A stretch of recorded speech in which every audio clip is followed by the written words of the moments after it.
안녕하세요. 저는 올해로 31살이 된 여자입니다.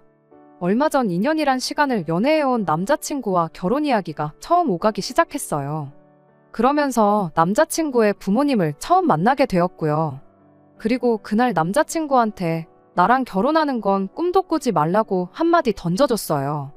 철면피 가족도 이런 철면피 가족이 따로 없더라고요. 남자친구는 후회할 짓 하지 말라고 하는데 제가 과연 정말로 후회할 짓을 한 건지 여러분들께서 한번 제 이야기 들어봐 주시고 객관적으로 판단 한번 해주세요. 저는 대학교를 졸업하자마자 바로 취직을 했어요.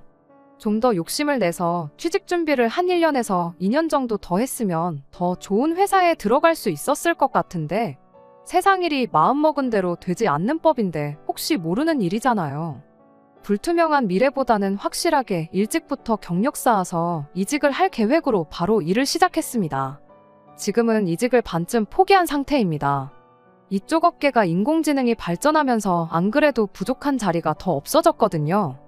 그래도 일한 기간이 길다 보니 연봉은 5천 정도로 저 혼자서 제 입에 풀칠하는 데는 모자람이 없는 만큼 벌고 있네요. 적어도 이 회사에서는 인공지능 때문에 일자리 빼앗길 일은 없으니 확실한 기회가 오기 전까지는 열심히 다니려고 하고 있어요. 남자친구는 저보다 5살이 많습니다. 돈은 남들 버는 만큼은 버는 것 같기는 한데 직업 특성상 정직원으로 한 곳에 오래 있지는 못하고 계약직 형식으로 해마다 회사를 옮겨 다녀요. 그래서 사실 남자친구한테 청혼을 받았을 때 조금 망설여지기도 해서 확답을 안 해줬쇼. 남자친구가 제 말에 결혼하고 나면 계약직 생활도 청산하고 당장 벌이가 줄더라도 정직원으로 뽑아주는 회사에 들어가겠다고까지 했지만 말씀드렸다시피 세상 일이 마음먹은 대로 되는 게 아니잖아요. 그래서 계속 대답을 미루고 있었어요. 그런데 하루는 남자친구가 그럼 그러지 말고 일단 자기 부모님부터 만나보면 어떻겠냐는 이야기를 꺼내왔습니다. 아직 결혼한다고 확답도 하지 않았는데 부모님을 만나보라니 그게 대체 무슨 경우냐 했더니 자기 부모님 만나보면 제 생각이 달라질 거라고 이야기를 하더라고요. 몇 번을 거절했지만 남자친구가 집요하게 똑같은 말을 해오는 바람에 결국 제가 두 손 두 발 다 들고 알겠다고 한번 만나는 보겠다고 했습니다. 자리를 만든다기에 저는 당연히 어디 적당한 곳을 예약해두었을 줄 알았거든요. 그런데 남자친구 손에 이끌려 도착한 곳은 다른 곳이 아니라 바로 남자친구의 부모님 집이었습니다. 한 번만 제발 만나보라고 해서 가벼운 마음으로 나가기로 했던 자리였는데 대뜸 집으로 데려가니까 이게 결혼 준비를 하는 거나 마찬가지인 거 아닌가 하는 생각이 들었어요. 그렇게 생각하니 갑자기 그 자리가 불편하고 부담스럽기 짝이 없었습니다. 그래도 남자친구 아파트 현관에 들어서기 직전에 아무리 제가 집에서 만나는 것도 몰랐고 결혼할 생각이 없었다고 해도 빈손으로 가는 건 조금 아니다 싶다는 생각이 들었습니다. 그래서 그 길로 발걸음을 돌려 남자친구 집 근처에 있는 마트를 다녀왔어요.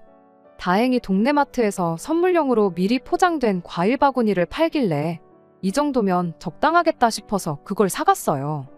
그렇게 남자친구 집안에 들어가니 남자친구의 어머니가 저를 엄청 반겨주셨습니다. 그러더니 난데없이 집 구경부터 시켜주시더라고요. 예상치도 못한 환영과 갑자기 시작된 집 구경에 많이 당황해 있는데 남자친구 어머니가 입을 열었어요. 원래 남자친구 어릴 적에 당신들이 미국에서 살았다고요. 그때는 이 집보다 2배는 크고 지하실에 다락까지 딸린 3층 집이었다는 소리를 하더라고요. 이어서 미국에서는 원래 이렇게 집에 손님 초대해 놓으면 집 구경부터 시켜주는 거라고 하더라고요. 그러면서 이방저방 구석구석 집 구경을 시켜주는데 솔직히 집 구경이라기보단 집 자랑을 하는 게 맞다 싶었어요. 뭐 저기 깔려있는 카페트는 어디에서 수입해왔다. 식탁은 통원목으로 된 식탁인데 나무가 뭐 200년을 살았네 어쩌네. 저 전등은 뭐 이탈리아에서 유명한 디자이너가 만든 건데 지금은 단종이 되어서 웃돈을 줘도 못 구한다. 이런 관심도 없는 이야기를 하더라고요. 결국 결론은 저거 구하는데 돈을 좀 썼다는 걸 저한테 자랑하고 싶을 뿐이라는 걸 안 봐도 알겠더라고요. 그래서 대충 우와 대단하다 하면서 맞장구 정도만 쳐줬어요. 뭐 그래도 객관적으로만 보면 집은 넓고 잘 꾸며놓고 좋아 보이더라고요. 아무튼 그렇게 집 투어가 끝나고 드디어 그 200년 되었다는 통원목 식탁에 앉게 되었어요. 그러면서 제가 준비해왔던 과일 바구니를 드렸는데 처음에는 남자친구 어머니가 형식적인 거절을 하시더라고요. 그런데 괜찮은데 이런 걸 뭘 다 사왔냐고 하는 거절이 아니라 참 어이가 없었네요. 남자친구 어머니가 말하기를 우리는 프리미엄 붙은 수입 과일 아니면 안 먹는다고 거절을 했으니까요. 그 말을 들으니 사온 사람 성의는 생각도 안 하고 말을 저렇게 하는 건지 섭섭한 걸 떠나서 진짜 동네 마트에서 사온 건 안 먹는 사람들인가 싶었습니다. 집안 해놓은 꼴을 보면 허세가 워낙에 심하니 충분히 그럴 수 있겠구나 싶었어요. 그래서 집에 돌아가는 길에 환불이나 받아야겠다 싶어서 건네드린 과일 바구니를 다시 제 쪽으로 살짝 당겼는데 남자친구 어머니가 얼마나 손에 힘을 꽉 쥐고 있는지 과일 바구니가 미동도 안 하더라고요. 그때 말은 저렇게 하지만 사실은 받고 싶은 거구나 싶어서 그냥 놓아드렸죠. 아무튼 그렇게 대화가 시작되었어요. 이야기가 시작되기에 앞서서 말을 할까 말까 고민을 했던 게 하나 있어요. 결혼 이야기가 오간 건 사실이나 아직 결혼하기로 확답을 한 건 아니라고요. 그런데 그게 예의에 어긋나는 일인가 싶기도 했고 남자친구가 어련히 잘 설명을 했겠거나 싶기도 해서 그냥 뭐 때문에 나를 그렇게 보자고 했는지 이야기나 한번 드러나 봐야겠다 싶었습니다. 그런데 보아하니 남자친구가 설명을 조금 이상하게 한 것 같더라고요. 남자친구 어머니는 저희가 이미 결혼을 하기로 했지만 남자친구의 직장이 안정성이 부족하기 때문에 그게 걱정이 되어서 결혼을 미루고 있다는 것처럼 말을 하고 있었으니까요. 저를 자꾸 우리 며느리 하면서 부르는 걸 보니 어쩔 수 없이 말을 해야겠다 싶었습니다. 사실 제가 아직 결혼하겠다는 말에 대답을 한 건 아니라고요. 그리고 오늘 이 자리가 다른 게 아니고 결혼에 대한 이야기가 오고 가는 자리인 걸 알았더라면 아마도 오늘 제가 이렇게 이 자리에 따라 나오진 않았을 거라고도 말했습니다. 그랬더니 남자친구 어머니가 기분 나빠하더라고요. 뭐 충분히 그럴 수 있겠구나 싶었어요. 시어머니 입장에서 아들이 최고지. 며느리가 아들보다 더 좋다는 시어머니는 세상에 없잖아요. 우리 아들 정도면 돈도 잘 버는데 뭐가 아쉬워서 그러냐고. 그리고 안정적이지 못하다고 하는데 우리 집 하나뿐인 아들인데 당신이 설마 아들 상황 힘들게 되면 당신들이 그런 아들을 가만히 두겠냐고. 우리 아들 미래는 당신들이 걱정 없게 책임질 테니 일단 결혼부터 하라고 막무가내로 나오더라고요. 제가 시큰둥한 표정으로 있으니 남자친구가 옆에서 한마디 거들었어요. 엄마가 그랬는데 너 시집 올 때 1,000원짜리 한 장도 안 들고 와도 된다고 했다고요. 남자친구 어머니가 남자친구한테 좀 조용히 좀 있으라는 표정으로 한번 노려보더군요. 아마 그게 마지막 비장의 카드였나 본데 남자친구가 마음이 급한 나머지 먼저 패를 까버린 건가 싶었어요. 이미 꺼낸 말인데 어쩌겠나요. 남자친구 어머니가 그렇다며 결혼식 비용이고 뭐고 전부 다 해줄 거고 말 그대로 몸만 와도 되게 해주겠다고 그래도 싫으냐 하고 묻더라고요. 그런데 그게 대체 뭐 얼마나 대단하게 좋은 조건인가 싶었어요. 제가 모아놓은 돈이 1억 정도 있는데 어차피 결혼하면 부부가 둘이 같이 경제공동체가 되는 거 아닌가요? 돈 관리야 따로 할 수 있겠지만 여전히 내 돈이나 남자친구 돈이나 결혼하면 부부 재산인데 당장 땡전 한 푼 없이 몸만 간다고 그게 저한테 뭐가 이득이라는 건지 싶었습니다. 그래서 그건 지금 당장 대답할 수 있는 게 아닌 것 같다고 했어요. 저희 부모님 또한 제가 결혼한다고 하면 얼마 지원해주고 싶어 하실 거고 남자친구 청혼에 대답을 안 했던 만큼 집에 결혼 이야기를 꺼낸 적도 없었다 보니 부모님하고도 상의를 해보고 싶었거든요. 그랬더니 남자친구 어머니가 다 해주겠다는데 뭘 그렇게 비싸게 구냐면서 보았다시피 이 집에 있는 가전이며 가구며 하나같이 다 비싸고 좋은 것들 뿐이라고. 네가 언제 이런 걸 써보겠냐며 지금 네가 앉아있는 이 식탁이랑 의자만 해도 네 한 달 월급으로는 꿈도 못 꾸는 거라며 난데없이 또 가구 자랑을 하더라고요. 그런데 아들 결혼 이야기를 하면서 난데없이 왜 집에 있는 가전가구들이 비싼 거라고 자랑질을 하는지 싶었는데 알고 보니 몸만 오라는 말이 진짜 이 집으로 제 몸만 가지고 들어오라는 말이었던 거더라고요. 뭐 비싼 식탁에서 밥 먹으면 보리밥이 쌀밥이 되고 돼지고기가 소고기가 되나요? 비싼 가구 쓰게 해줄 테니 결혼해서 당신들 모시고 살라는 사람은 세상에 또 처음 봤어요. 안 그래도 결혼 생각이 없었는데 저렇게 나오니 더더욱이 결혼을 하고 싶은 생각이 사라졌습니다. 그래서 여지껏 빙 둘러 말했는데 그냥 이제는 진짜 아닌 것 같아서 단호하게 말했어요. 저는 절대로 결혼할 생각이 없으니 앞으로 무슨 말을 하셔도 제 마음이 변하는 일은 없을 거라고 딱 달라 말했습니다. 대체 어디에 뭘 믿고 저러는 건지는 모르겠는데 저한테 뭐가 마음에 안 들어서 결혼을 안 한다고 묻더라고요. 아드님 안정적인 수입원이 없는 것도 싫고 결혼하자마자 시댁에서 시부모님 모시고 살고 싶은 생각도 없다고요. 이미 그거 두 개가 안 맞는데 어디서 결혼해야 할 이유를 찾아야 하냐고 되물었죠.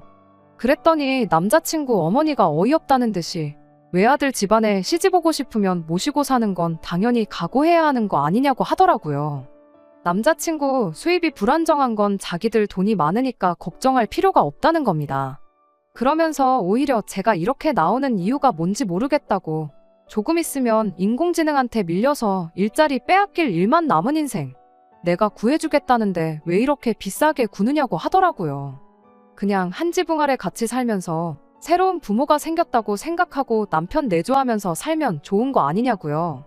아마 남자친구가 저에 대한 이야기를 전달하는 과정에서 자기 좋은 대로 이야기하고 남자친구 어머니도 자기 듣고 싶은 대로 이해했나 보더라고요. 남자친구도 옆에서 실실거리면서 엄마 말이 틀린 거 없다고 그리고 제가 이 집에 시집와서 부모님도 잘 모시고 내조도 잘하면 자기도 좋은 회사에 취직할 수 있지 않겠냐는 소리를 하는 겁니다. 정말 어처구니가 없어서 한마디 했어요.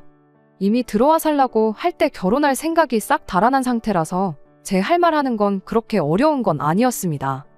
남자친구한테 말도 안 되는 소리 좀 하지 말라고 네가 능력이 없어서 정직원 자리 못 꿰차고 계약직만 전전하고 있는 건데 내가 이 집 들어와서 뒷바라지 해주고 니네 엄마 아빠 수발 들고 살면 어떤 능력이 생기냐고요. 그리고 남자친구 어머니한테도 한마디 했어요. 보아하니 아들 뒷바라지 해주면서 동시에 두 분 모시고 살아줄 식모가 필요한 것 같은데 사람이 필요하면 구인 공고를 내라고 했어요. 그리고 정직하게 돈 주고 사람 부리시라고요. 아들 팔아다가 공짜로 돈 한 푼 안 쓰고 며느리 부려먹을 생각이었나 본데 적어도 나는 아니라고요. 혹시 모르겠다고 돈 밝히는 사람 중에 어머님 재산 노리고 며느리 노릇 하겠다고 드는 사람도 있지 않겠냐 했죠. 그런데 앞만 생각해도 돈만 보고 결혼한 사람이 어머님 아버님 30년 동안 모시고 살지는 않을 것 같다고. 음식에 도글러턴지 밤마다 물 한 그릇 떠다 놓고 일찍 좀 돌아가시라고 기도를 하든 어떻게든 하루라도 덜 살게 하려고 노력하지 않겠냐고요.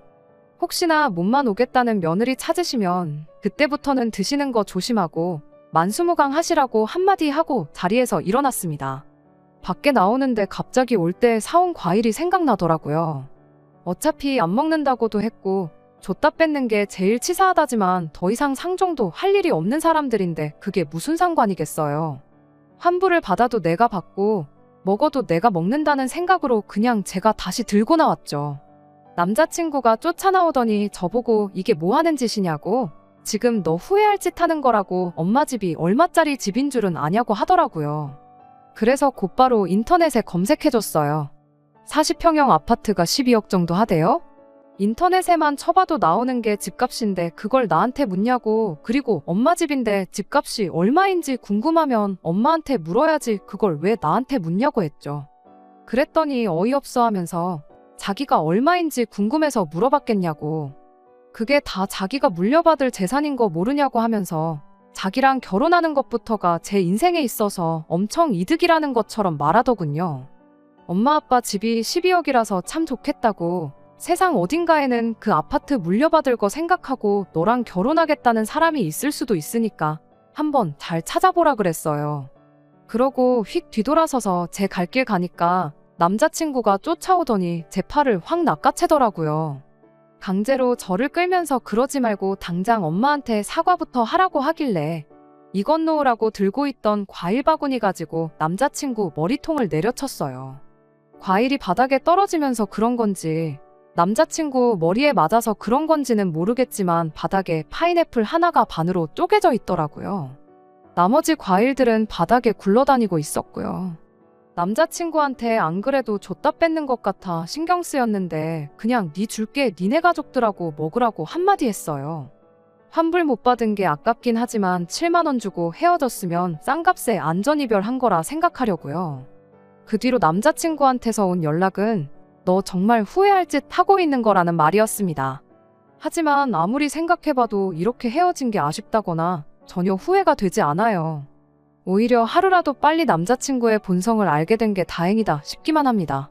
정직원 전환 못하는 건 남자친구가 아니라 회사 문제일 수도 있으니 조금 억울할 수는 있었겠다 싶지만 생각해보니 그동안 제가 몰랐을 뿐이지 36 나이 먹고 엄마 거리면서 엄마 품 못 떠나는 사람, 엄마 말에 거역 못하고 엄마 말이 곧 법이라고 생각하는 사람이었던 거잖아요.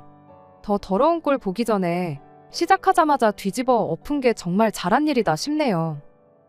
두 번째 사연입니다. 안녕하세요. 요즘 들어 부쩍 생각이 많아진 30대 여성입니다. 학창시절만 하더라도 제가 제 30대 중반을 생각하면 결혼해서 애도 낳고 이래저래 바쁘게 살고 있을 줄 알았는데 막상 이 나이가 되니 제대로 이루어 놓은 건 없는데 마음만 바쁜 것 같아서 마음이 씁쓸하네요. 사람마다 살아가는 속도가 다른 거라고 괜히 남들 신경 쓰느라 서두를 필요는 없다고도 하지만 그래도 자꾸 다른 사람들과 제 자신을 비교하게 되는 건 어쩔 수 없는 건가 싶기도 하고요. 사실 최근까지만 하더라도 이 정도로 생각이 꼬리에 꼬리를 물지는 않았어요. 제가 원래 그렇게 복잡한 성격은 아니거든요. 좋은 게 좋은 거라고 매사 최대한 단순하면서도 긍정적으로 보려는 편이지요. 하지만 어째서인지 남자친구에게 프로포즈를 받고 난 이후로는 하루가 멀다 하고 머릿속이 복잡하고 정말이지 제 마음을 저도 잘 모르겠습니다. 친구들하고 이야기를 해볼까 그런 생각도 안 한 건 아니지만 결국 다 거기서 거기니 제 친구들인 거 아니겠어요? 그리고 당장 걔 중에 시집간 친구는 둘밖에 없기도 하고요. 그렇다고 어머니와 상의를 하자니 괜한 심려를 끼쳐드리는 건 아닐까 싶어 그 또한 망설여지대요. 그래서 이렇게 사연을 보내봅니다. 사실 저도 가끔 남들은 도대체 무슨 생각을 하고 살까 궁금해서 여기 사연을 들으러 오곤 했거든요. 그리고 그럴 때마다 생각지 못한 조언과 기발한 묘책들을 발견하곤 무릎을 탁 치곤 했지요. 그러니 오늘도 부탁드립니다. 해주실 말씀이 있으면 가감없이 해주세요. 남자친구와는 회사 선배의 소개로 만났습니다. 원래 자연스러운 만남을 선호하는 편이라 내키진 않았지만 회사 선배가 주선해준다 하니 싫다 소리를 못해서 나간 자리였지요. 그리고 첫인상은 그럭저럭 나쁘지 않았어요. 제 스타일의 외모는 아니었지만 어떻게든 대화를 이끌어 나가려는 그 노력이 가상했다고 해야 할지. 그래서 실은 당시 연애 생각이 없기도 했고 회사 일도 바빠지던 터라 누가 나오든 정중히 거절할 생각이었는데 이때도 차마 거절을 못해서 두 번째 만남을 갖게 되었네요. 그리고 이후로도 남자친구의 끊임없고 적극적인 대시로 결국 한 달 만에 연애를 시작했고요. 그리고 그렇게 만남을 이어온 지 4년 만에 남자친구가 저에게 프로포즈를 해왔습니다. 평소처럼 데이트를 하고 남자친구가 저를 집에 데려다 주던 길이었는데 뜬금없이 동네 공원을 한 바퀴 걷자더니 대뜸 그러는 거예요. 저와 함께라면 앞으로 인생에 닥칠 어떤 위험도 이겨낼 수 있을 것 같다면서 결혼해달라고요. 그리고 속물처럼 들릴지도 모르겠지만 솔직히 제가 꿈꾸던 그런 프로포즈는 아니었어요. 반지는커녕 꽃 한 송이도 준비되어 있지 않았거든요. 하지만 연애하는 동안에도 그런 쪽으론 영 무디고 센스가 없는 사람이었기에 그러려니 하고 저도 잠깐의 고민 끝에 그의 프로포즈를 받아들였네요. 그리고 그때부터는 결혼 준비가 한마디로 일사천리로 진행되기 시작했습니다. 양가 부모님을 찾아뵙고 인사드리고 결혼식부터 시작해서 신혼집에 들어가는 비용까지는 반반하기로 하고 크게 서로 거슬리는 것도 없었고 어느 한쪽이 뜸을 들이거나 하는 일도 없었습니다. 게다가 양가 어른들 모두 너희들이 좋은 쪽으로 결정하라며 저희의 의견을 존중해 주셨지요. 그러니 고부 갈등이라던가 시집살이라던가 그런 건 걱정은커녕 아예 생각조차 안 했어요. 이렇게 상식적이고 시원시원한 남자친구 부모님께서 저를 그런 식으로 힘들게 하실 리가 없다고 아주 철석같이 믿었거든요. 그런데 얼마 전 상견례까지 다 마치고 나니까 남자친구 부모님 두 분 중 특히나 어머님께서 예전과는 다른 태도를 보이기 시작하셨습니다. 전에 없이 제가 하는 말 한마디, 행동 하나 꼬투리를 잡기 시작하신 건 물론이고 결혼식 비용에 대한 이야기도 예전과는 전혀 다른 말씀을 하시더라니까요. 특히나 가장 어이가 없었던 건 바로 집에 관한 것이었어요. 남자친구 부모님께선 서울 끝자락에 위치한 동네에 2층짜리 주택에서 거주하고 계세요. 그리고 언젠가 남자친구가 말하기를 원래는 동네 전체가 싹 다 주택이었는데 몇 년 전 투자자들이 몰리면서 그 주택들이 다 밀리고 빌라가 지어졌다대요. 그리고 자기 부모님도 투자 제안을 받으셨다는데 어머님이 한마디로 돈 얼마 더 받겠다고 욕심을 내시다가 그 기회를 놓치셨다나요?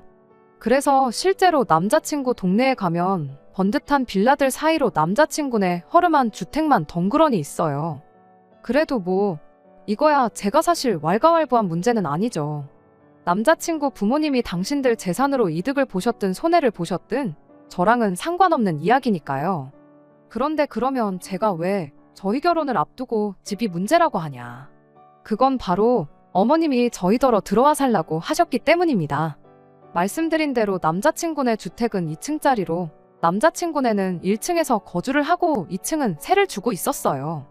그런데 이제 2층이 계약이 끝나면서 나가겠다고 하니까 저희더러 2층에서 살라고 하셨던 거죠. 그리고 당연히 저는 남자친구가 그 얘기를 꺼내자마자 거절했습니다. 저희 회사에서 먼 것도 먼 거지만 아무리 남자친구 부모님이 좋은 분들이라고 해도 위아래로 살고 싶은 생각은 없었으니까요. 그래서 남자친구한테 싫다고 했어요. 부모님께도 잘 말씀드리라고 했고요. 그런데 이튿날 남자친구가 하는 말이 말씀드렸는데 무척 섭섭해 하시더라면서 들어와서 사는 게 아니면 결혼 비용도 지원을 못 해주시겠다고 하더라나요? 그런 게 어딨냐고 따졌지만 남자친구는 우리가 돈을 맡겨놓은 것도 아닌데 어쩌겠냐는 식이었지요.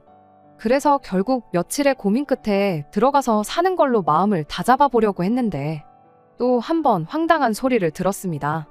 어머님께서 기존 세입자가 냈던 전세보증금을 그대로 저희에게 요구하셨으니까요. 게다가 황당한 점은 거기서 끝이 아니었습니다. 가령 전세보증금이 2억이라고 하면 당신 아들이 부담해야 할 몫은 어차피 당신이 결혼 비용을 지원해주기로 했었으니 시쳇말로 퉁치면 되는 거고, 그러니까 결국 저만 전세보증금에 해당하는 1억을 가져오라고요. 어이가 없었죠. 애시당초 제가 남의 집에 공짜로 살겠다 뭐 그런 생각을 한 건 아니에요. 그건 말도 안 되는 일이죠. 하지만 남자친구 부모님네 들어가서 사는 건 말 그대로 들어가서 살기만 하면 된다는 얘긴 줄 알았습니다. 들어와서 살지 말지에 따라 결혼 비용을 지원해주네 안 해주네 그런 이야기까지 오갔으니까요. 그런데 남들처럼 보증금 내고 계약서 쓰고 사는 거면 제가 굳이 왜 생돈을 들이면서 마음에도 안 드는 집에서 살아야 하냐고요. 그러니 제 입장에선 지금 나를 가지고 노는 건가 싶더라니까요. 물론 서울에서 집을 구하는 게 얼마나 힘든 일인데 그렇게라도 해주는 게 어디냐 하는 분들도 분명히 계시겠지만 그래도 저한테는 말이 안 되는 일이었어요. 이치에도 안 맞고 상식에도 어긋나는 일이었달까요? 게다가 그 집에 더더욱 들어가 살기 싫었던 이유는 저도 몰랐는데 남자친구 부모님이 얼마 전 남자친구의 외조부모님까지 모시고 살기 시작했다대요. 원래는 두 분 다 요양원에 계셨는데 얼마 전 주택 지하를 사람이 살 수 있게끔 고치시고는 모시고 오셨다고요. 그러니 제가 같이 살게 되면 그분들 수발을 과연 누가 들게 될까요? 장담컨대 머지않아 전부 다 제 일이 되고 말겠죠. 그리고 뭐 그 밖에도 남자친구의 외가 친척들이 차로 20분 거리에 살고 있다는 점도 마음에 걸렸습니다. 이모님 삼촌은 물론이고 남자친구의 시집간 누나도 차로 40분이면 갈 수 있는 거리에 살고 있어요. 한마디로 집성촌이 따로 없달까요. 그리고 제 예상대로 남자친구를 떠보니 자기는 뭐 회사 생활로 바빠서 자주 빠지긴 하는데 그래도 이제 할머니 할아버지까지 오셨으니 예전보다 더 자주 모이지 않겠냐대요. 참고로 남자친구네가 주택이다 보니 앞에 코딱지만 하긴 해도 나름 마당이 있어요. 그리고 그 마당에서 종종 모여 고기도 구워 먹고 그런다는 걸 상견례 자리에서 남자친구 어머님이 자랑하듯 하시는 말씀을 듣고는 알게 됐지요. 그러니 제가 비록 남자친구한테 대놓고 말은 못했지만 남자친구랑 결혼해서 그 집에 들어가 살게 되면 그 가족 모임 뒤치다꺼리도 분명 제 몫이 될 게 분명했어요. 그래서 남자친구한테 역시 들어가서 사는 건 무리라고 했습니다. 진짜 백번양보에서 당신 누나처럼 너무 멀지 않은 곳에 신혼집을 구하는 거면 모를까. 한 집에선 같이 못 산다고요. 그랬더니 남자친구가 한 집이 아니고 1층, 2층으로 나눠져 있는데 도대체 뭐가 문제냐며 짜증을 내더니 그럼 결혼 비용은 못 받는 줄 알랍니다. 그리고는 자기는 도무지 어떻게 어머님한테 말씀을 드려야 할지 모르겠다면서 저더러 그냥 좋은 게 좋은 거라고 좀만 양보 좀 해주면 안 되냐는데 제가 정말 괜한 걱정으로 쓸데없이 고집을 부리고 있는 걸까요? 그리고 솔직히 결혼 비용은 그래도 어떻게든 받고 싶습니다. 저희 부모님이 해주시는 만큼 남자친구도 해오는 게 맞다고 생각해요. 아무리 남자친구를 사랑한다고는 해도 저 혼자 바리바리 싸가는 결혼은 하고 싶지 않은 게 솔직한 심정이에요. 정말 어디다 말도 못하겠고 골치만 아프네요. 안녕하세요. 얼마 전 남자친구 어머님의 억지에 골머리가 썩는다던 여자입니다. 잘 지내셨나요? 저는 잘 지내지 못했어요. 왜냐하면 결국 파혼하기로 했거든요. 파혼을 하고 나니 알터니가 쑥 빠진 것처럼 속 시원하면서도 한편으론 씁쓸한 마음도 듭니다. 파혼 자체를 후회해서가 아니라 지난 세월에 대한 허탈함 때문이겠지요. 아무튼 파혼을 하게 된 이유를 말씀드릴게요. 남자친구는 계속해서 도대체 어머님께 어떻게 말씀을 드려야 할지 모르겠다며 저를 압박해왔습니다. 마치 제가 이기적이고 계산적이라서 일을 어렵게 만든다는 식으로 한마디로 저를 나쁜 여자로 몰고 가기 시작했지요. 그리고 상황이 그러다 보니 결혼 이야기도 갑자기 진행이 안 되고 모든 게 지지부진하게 흘러가기 시작했어요. 그러니 저희 부모님도 답답해하시고 당사자인 저도 너무 골치가 아프더라고요. 원래 제가 또 성격이 어떤 일이든 한번 시작하면 어떤 식으로든 빨리 결과를 봐야 하는 사람이기도 합니다. 그래야 또 다른 일을 할 수 있으니까요. 그래서 이대로 가다간 죽도 밥도 안 되겠구나 싶어서 제가 직접 남자친구 어머님을 만나 뵙기로 했어요. 가서는 제 의견을 정확히 전하려고요. 그리고 그렇게 남자친구 집에 도착을 했는데 남자친구가 어머님한테 어느 정도 운은 띄워놨었는지 어머님의 표정이 영 좋지만은 않으시대요. 저를 좀 못마땅하게 보시는 눈빛이셨달까요? 그리고 가방을 내려놓고 제가 자리에 앉기가 무섭게 어머님께선 도대체 왜 2층에 들어와 살기가 싫은 거냐며 물으셨어요. 마음 같아선 정말 몰라서 이러세요 하고 싶었지만 차마 그럴 순 없잖아요. 그러니 최대한 애둘러서 말씀드렸습니다. 출퇴근 문제도 있고 뭐 그런 식으로요. 하지만 어머님께선 모르시는 게 아니셨어요. 제 손을 꼭 잡으시곤 제 마음 다 안다며. 나도 시집살이를 해봤는데 왜 모르겠냐. 시부모랑 한 집에 산다는 게 결코 쉬운 일은 아니다.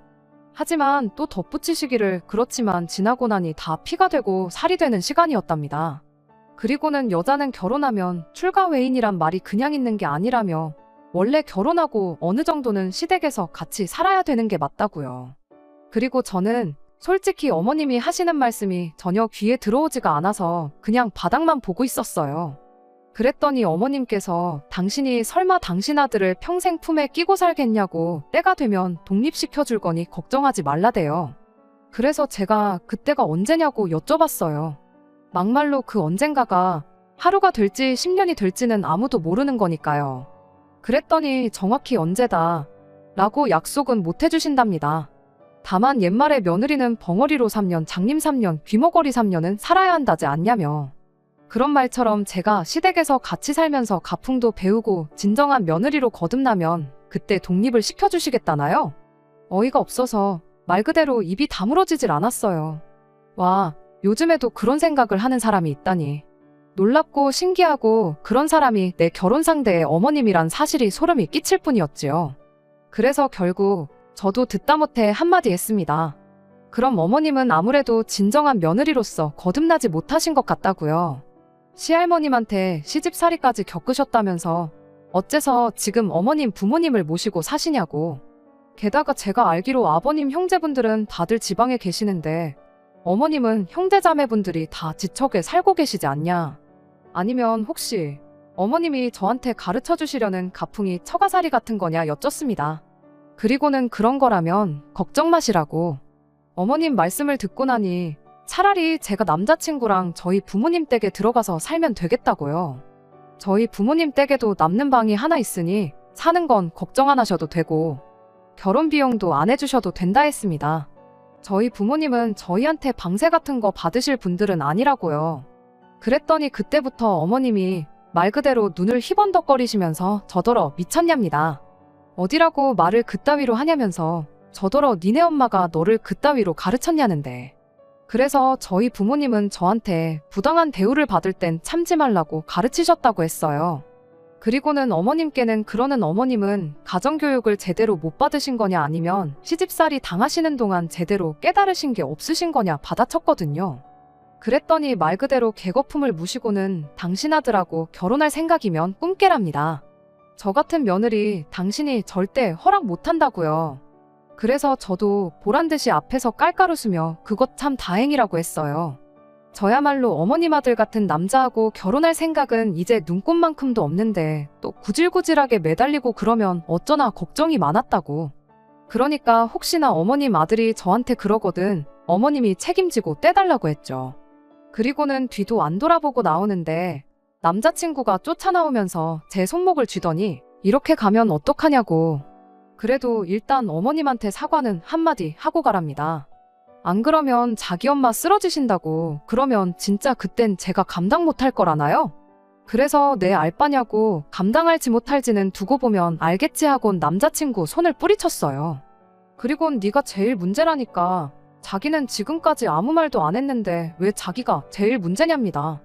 그리곤 저더러 정말 바보 같다면서 일단 2층에 들어와서 살다 보면 언젠간 주택 자체가 우리 거가 될 텐데 왜 계산을 못하냐대요? 그래서 계산 잘하는 너나 평생 붙어 살라고 했어요.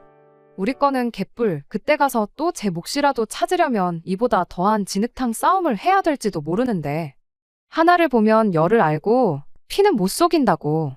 저런 엄마 밑에서 자란 아들이 뻔하잖아요. 아무튼 그렇게 남자친구랑 결국 파혼했고 파혼 자체에 대한 후회는 개미오줌 만큼도 없습니다.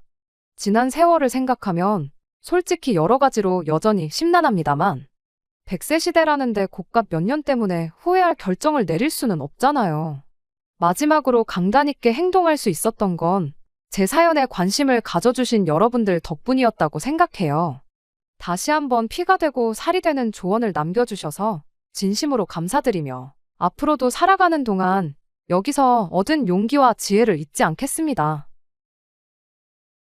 끝까지 들어주셔서 감사합니다. 오늘의 사연은 여기까지입니다. 구독과 좋아요, 알람 설정 부탁드리고 더 좋은 사연으로 다시 찾아뵙겠습니다. 감사합니다.